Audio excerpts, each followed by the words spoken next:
दुनिया में कई प्रकार की बीमारी मौजूद है। इनमें से ज़्यादातर बीमारी का इलाज संभव है, लेकिन कुछ ऐसी बीमारियां भी हैं जिनका आज तक कोई ठोस इलाज नहीं है। इन्हीं बीमारियों में से एक बीमारी है कैंसर।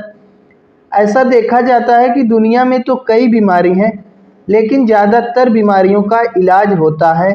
लेकिन कुछ ऐसी बीमारियां हैं जिनका कोई इलाज नहीं है, आज तक उनका कोई ठोस उपाय नहीं मिला, कोई ठोस इलाज नहीं मिला है। उन्हीं बीमारियों में से एक बीमारी है कैंसर। दुनिया में कैंसर का प्रसार काफ़ी तेज़ी से हो रहा है।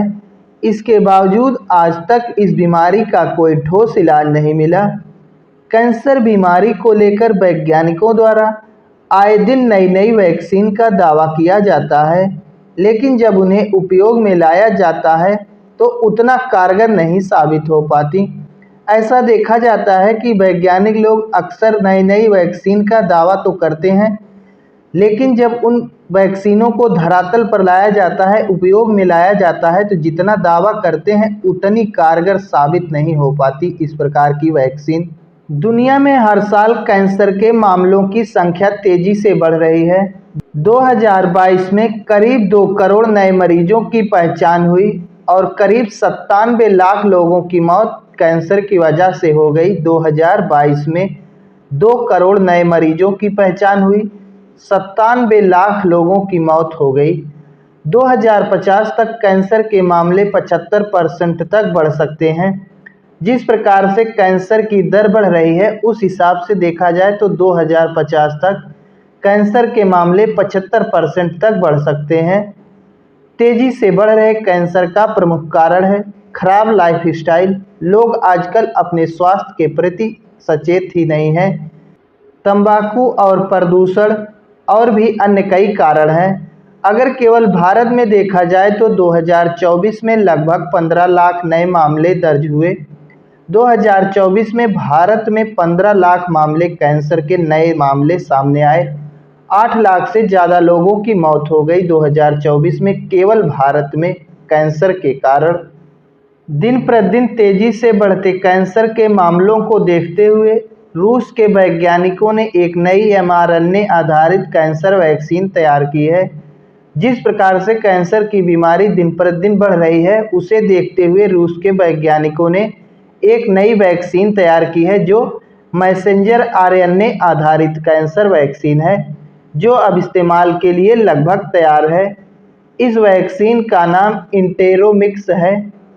ट्यूमर से पीड़ित मरीजों में इसका असर साफ देखा गया।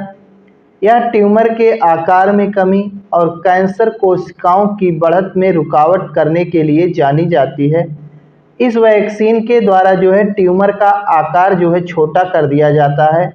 जो कैंसर की कोशिकाएं बढ़ती हैं उनमें रुकावट का काम करती है। इस वैक्सीन को खासतौर पर बड़ी आंत का कैंसर ठीक करने के लिए विकसित किया गया है। इस वैक्सीन का प्रयोग खासकर बड़ी आंत का कैंसर ठीक करने के लिए होता है, लेकिन इसका प्रयोग अन्य अंगों के कैंसर के लिए भी हो रहा है। ऐसा नहीं है कि केवल बड़ी आंत के लिए ही यह वैक्सीन कारगर है।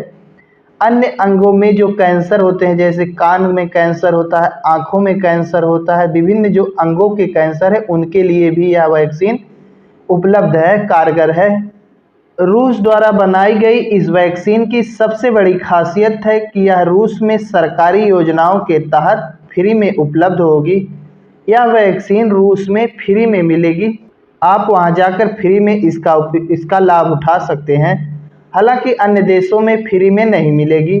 अब जैसे कोई अन्य देश है, वहां पर ये वैक्सीन फ्री नहीं मिलेगी। अब आप सोचें कि भारत में भी फ्री मिल जाए, तो भारत में नहीं फ्री में मिलेगी, रूस में फ्री मिलेगी। भारत से रूस का संबंध अच्छा है तो हो सकता है कि कीमतों में कुछ छूट मिल सकती है। आपको कीमत देनी पड़ेगी, लेकिन इतनी ज़्यादा नहीं होगी कि आप चुका ना सके। अन्य वैक्सीन देखा जाता है, कैंसर की कई वैक्सीनें बनाई गई हैं, लेकिन उनकी कीमत बहुत ज़्यादा है। इस वैक्सीन की खासियत है कि इसकी कीमत इतनी कम रहेगी कि आप इसे आसानी से चुका लेंगे। शायद इसीलिए रूस के राष्ट्रपति व्लादिमीर पुतिन ने कहा कि यह वैक्सीन केवल रूस नहीं, वैश्विक जगत के लिए लाभदायक है।